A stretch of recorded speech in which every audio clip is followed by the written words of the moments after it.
Oi, tudo na paz?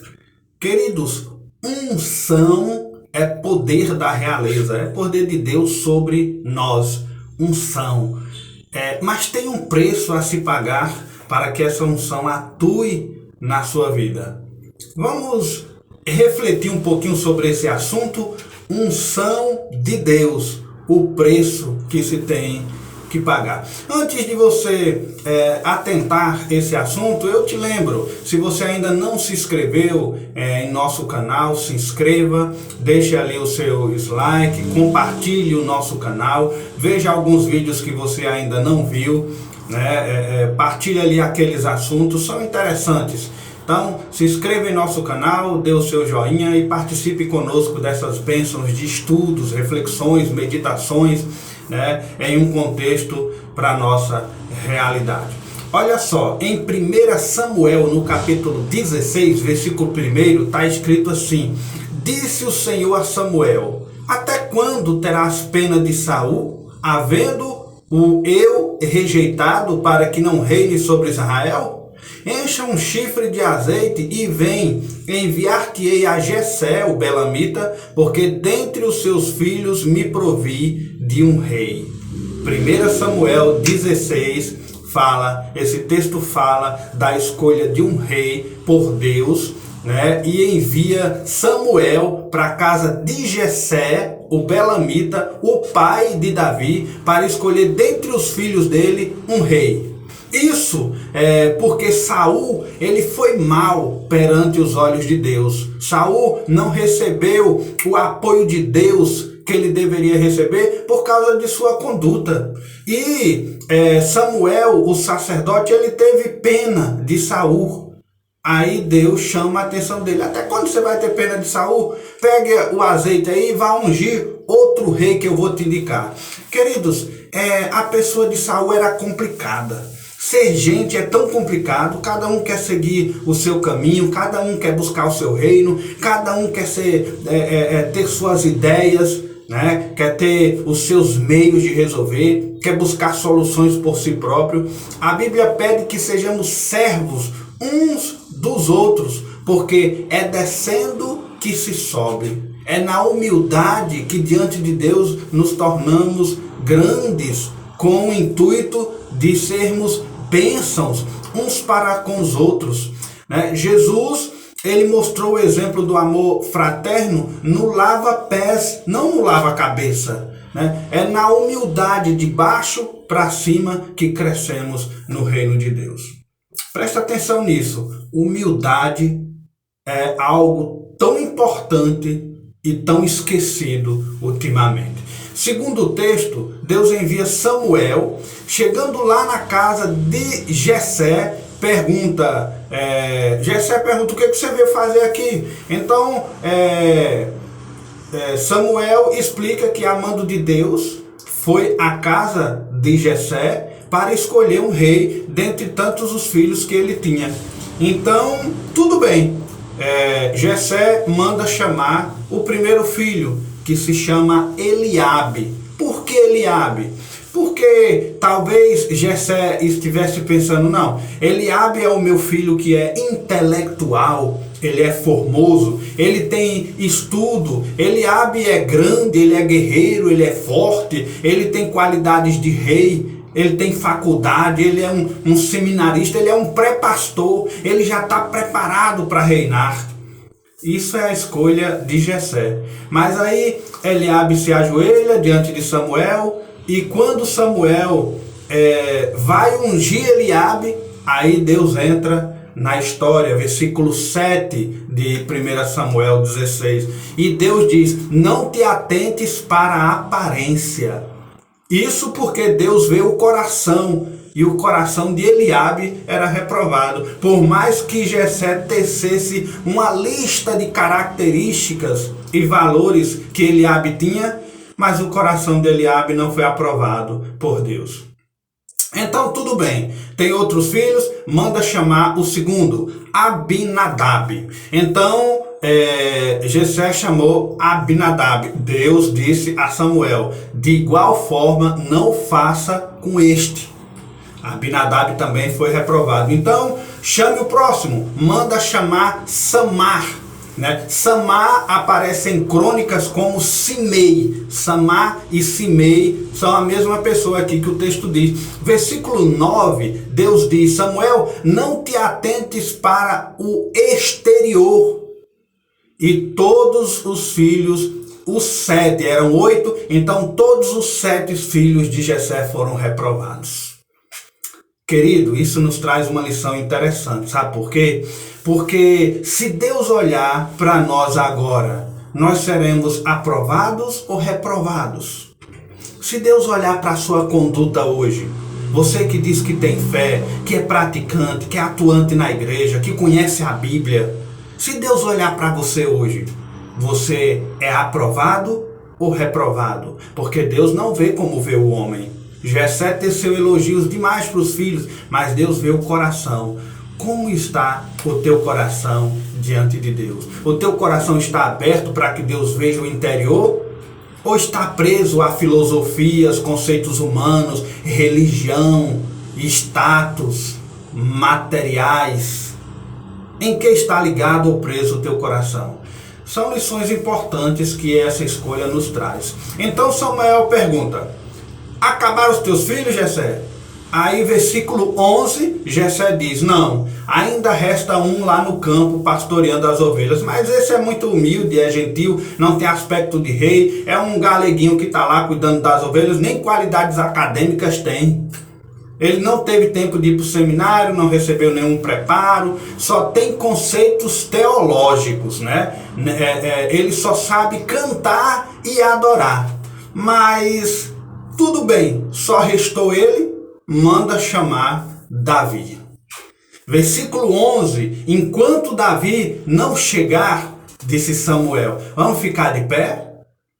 E foram chamar Davi. Observe agora se você pode entender a aplicação desse texto comigo. Como que eu entendi e como vocês podem entender. Tudo o que aconteceu com Davi também aconteceu com Jesus.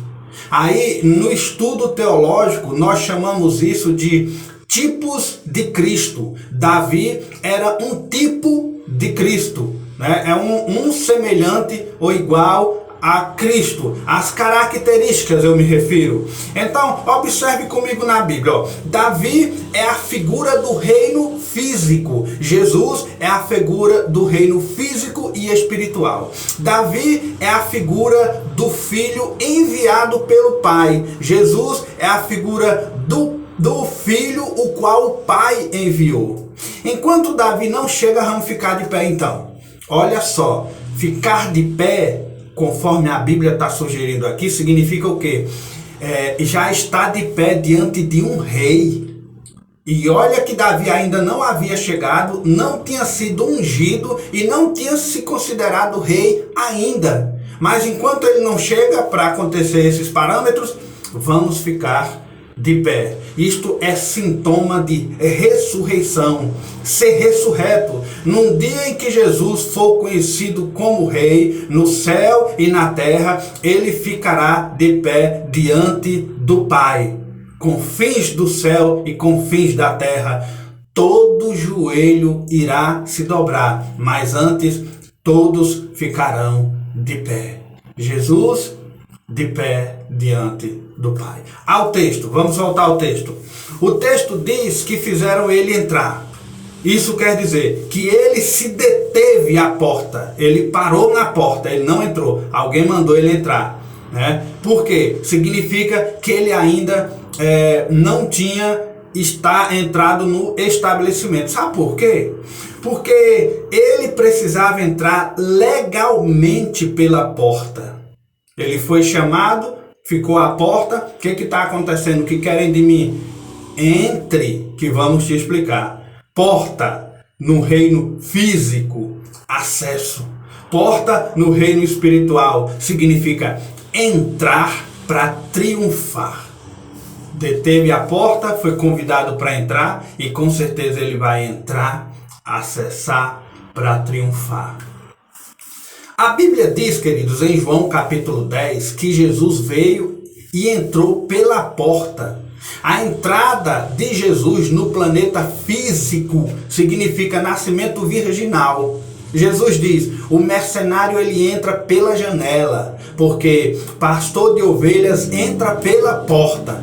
Davi deteve-se à porta, até a ordem de pedir que entrasse. Como Davi se deteve à porta? Jessé disse, entra pela porta, eis aí o rei que recebemos. Este aí é o ungido que Deus escolheu. Entra, pode entrar porque você foi o ungido que Deus escolheu. Jesus, no dia em que Jesus nasceu, a estrela do céu brilhou, os reis reconheceram, vieram para adorar. Eis que nasceu o verdadeiro rei de Belém. Agora observa comigo essa analogia aí, ó. Jesus nasceu em Belém, Davi também nasceu em Belém. Jesus tinha sua casa em Belém, a casa de Davi também era em Belém. A porta de entrada de Davi, o pai mandou entrar. A porta de entrada de Jesus, o pai o fez passar. Davi recebeu unção e foi rei. Jesus recebeu a unção no Rio Jordão e saiu para anunciar as boas novas. Que interessante, Jesus e Davi confirmam e eles confirmaram e intensificaram seus ministérios depois da unção recebida. Olha aí a importância da unção, né? Da bênção. Antigamente, hoje se perdeu muito esses costumes porque estão se perdendo valores familiares, mas no meu tempo, moleque, criancinha, quando eu acordava, a primeira coisa que fazia a pedir a bênção aos pais, né? Até hoje em nossa família nós temos esse costume de quando entrar em contato com o pai e com a mãe, pedir a bênção. Minha bênção, meu pai, minha bênção, minha mãe, bênção aos avós, bênção aos tios. Ainda existe esse costume em algumas famílias que valorizam estes valores familiares, mas que muitos estão se perdendo. Porque a importância de ser abençoado para começar o dia. A importância da unção, da bênção sobre você. Quantos precisam dessa bênção? Quantos precisam dessa bênção hoje? Querido, se você quer ser abençoado, você tem que pagar um preço. Ser abençoado, receber a bênção de Deus, a unção de Deus, você tem que pagar um preço. Sabe qual é o preço? É conhecer a palavra de Deus e praticá-la. É viver a palavra de Deus, é respirar a palavra de Deus, é ter fome e sede da palavra de Deus, é todo dia ler, meditar, praticar, adorar Deus através da palavra. Você quer ter o poder de Deus sobre você, a unção, a bênção, você precisa ler e praticar a palavra de Deus. Em Samuel 17:17 diz que Jessé era um efrateu. Você sabe o que significa ser efrateu? Significa ser frutífero. Jessé significa ser frutífero, que quer dizer também figura do pai. Observe, capítulo 17 diz que também que Jessé era de Belém de Judá, que quer dizer o quê? Belém de Judá significa casa do pão. A Bíblia diz que Jessé enviou Davi para levar pães para os seus irmãos. Está lá no versículo 22. Lembre-se que estamos em Samuel 16. A Bíblia também diz em João 3:35 que Jesus é o pão da vida. E João descreve que aquele que come desse pão jamais terá fome. Veja a ligação que há. Qual é o preço da bênção, da unção que nós precisamos? Conhecer a palavra e praticá-la. Jesus é a fonte do alimento espiritual. Queridos, primeiro que foi escolhido, ele tinha intelectualidade, ele tinha diplomas, ele tinha estudo, mas ele não tinha a bênção de Deus.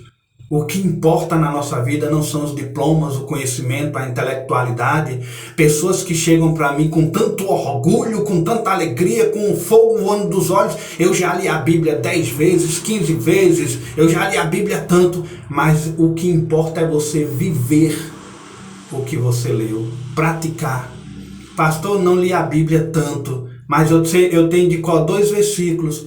Pratique-os, viva a palavra. Davi chegou com os pães então para os seus irmãos naquele campo de guerra, viu que todos os seus estavam lá lutando com os filisteus e perguntou: o que está acontecendo aqui? Eles contaram a história, né? Disseram que tinha um gigante que estava desafiando eles e para vencer, quem vencesse receberia riquezas e ainda uma noiva receberia ali. Davi venceu o gigante e recebeu riquezas e recebeu a noiva. Jesus vencerá o gigante, receberá a igreja como noiva que somos nós. Amém. Veja uma ligação de um para o outro. Tudo isso se deu e se dará depois da unção que eles receberam. A bênção de Deus. Você quer receber essa bênção? Você quer receber essa unção? Conheça, leia e pratique a palavra de Deus. Este conhecer que referimos é o que você sabe da Bíblia.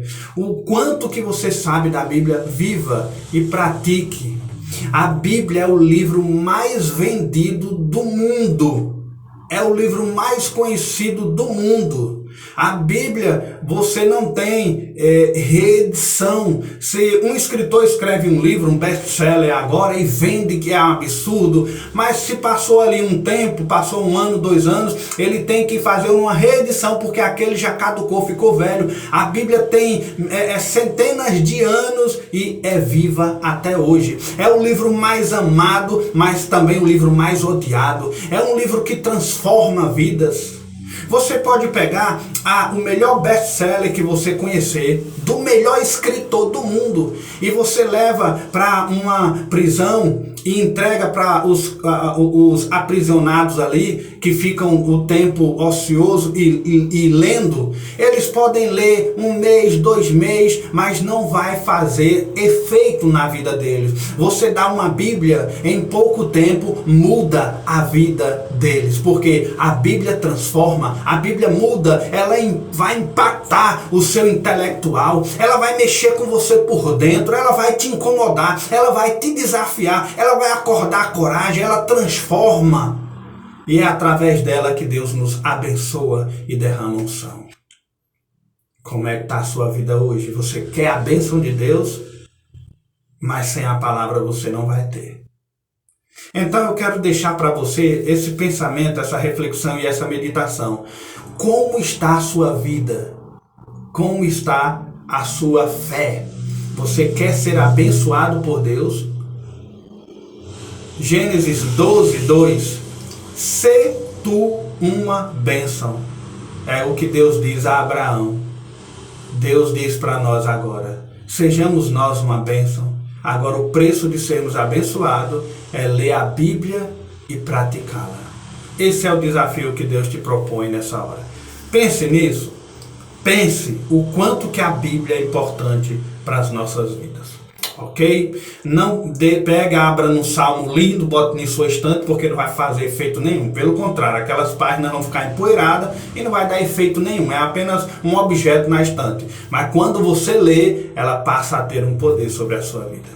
Que Deus te abençoe e que Deus incomode você com essa palavra e que você tenha mais sede e fome da palavra de Deus. Se você não se inscreveu no canal, se inscreva, né? Dê o seu like, compartilhe esse canal e que Deus te abençoe em nome de Jesus.